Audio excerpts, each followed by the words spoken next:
बिहार में एक ज़िला है सारण, और उस सारण ज़िले में एक स्थान पड़ता है सोनपुर। और सोनपुर में आप कभी आएंगे तो एक स्थान पड़ेगा काली घाट। तो काली घाट सोच करके, और जब मुझे पता चला यहाँ पर एक काली घाट है, वहाँ पर आया।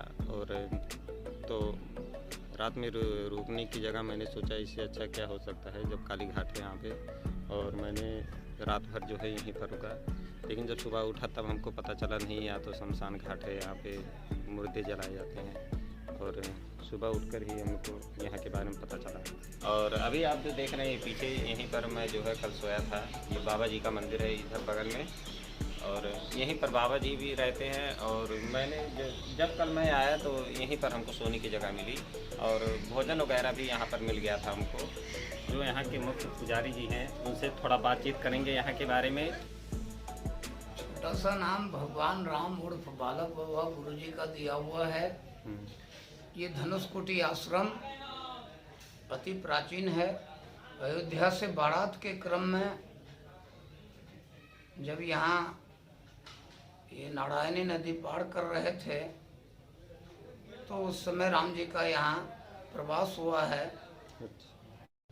जैसे बाबा जी यहाँ पर अगर कोई पर्यटक आते हैं यहाँ पर, तो उनके लिए रुकने की व्यवस्था यहाँ पे हो सकती है? हाँ, वो तो मैं सेवारत रहता हूँ पर्यटकों की सुविधार्थ।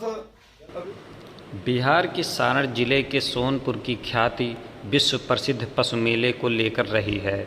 बिहार के दो प्रमुख शहरों पटना और हाजीपुर से बिल्कुल सटे सोनपुर के काली घाट का एक रहस्य आज भी लोगों में चर्चा का विषय बनी हुई है।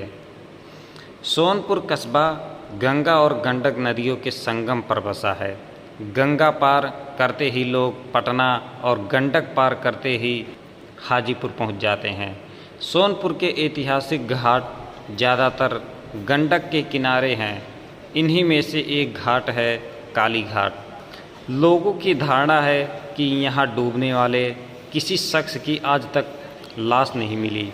चाहे कितनी भी तलाश कर ली जाए, स्थानीय लोग इसको लेकर तरह तरह की बातें बताते रहते हैं। ये आप देख सकते हैं धनुषकोटि आश्रम में आपको लेकर चलते हैं हम अंदर की तरफ, और बाबा जी हमको दिखाएंगे यहाँ के बारे में। ये जो है यही धनुषकोटि जो है आश्रम है। ये धनुषकोटि आश्रम है। ये धनुषकोटि आश्रम के हमारे ये पुजारी हैं। अच्छा। और ये हमारे बाबा का मूल रूप से ये तपोभूमि है। ये हमारा धुनी है, इसी पर हमारे गुरुजी तपस्यारत रहे हैं। और ये भगवान का जो पौराणिक स्थली है वो यहाँ देखते हैं कि ये धनुष रखे हुए हैं। यही धनुष उनकी स्मृति और स्मारिका का ये धनुषकोटि आश्रम है। यहाँ धनुष की पूजा होती है।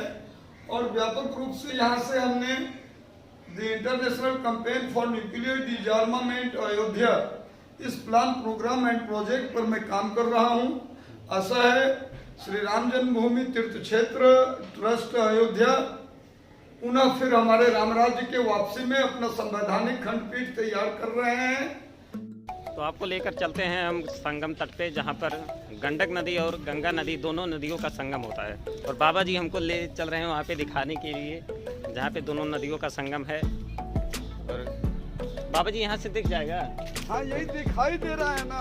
अच्छा, सामने जो दिखाई दे रहा है, हाँ। नारायणी यहीं तक ये गंगा में विलीन हो जाती है।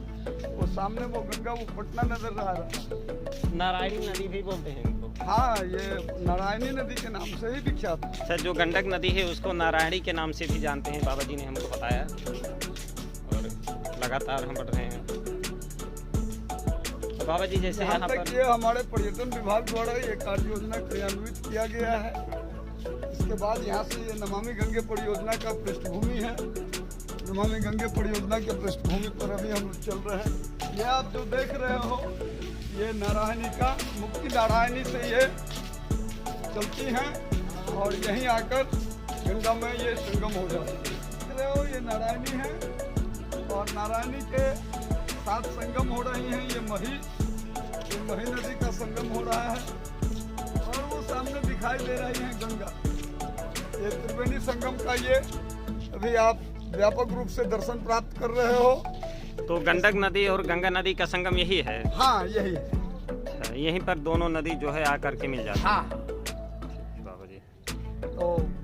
चलिए आज इस वीडियो में आपको इतना मैं यहाँ विश्व प्रसिद्ध हरिहर क्षेत्र सोनपुर के संदर्भ में ज्ञात कराया हूँ।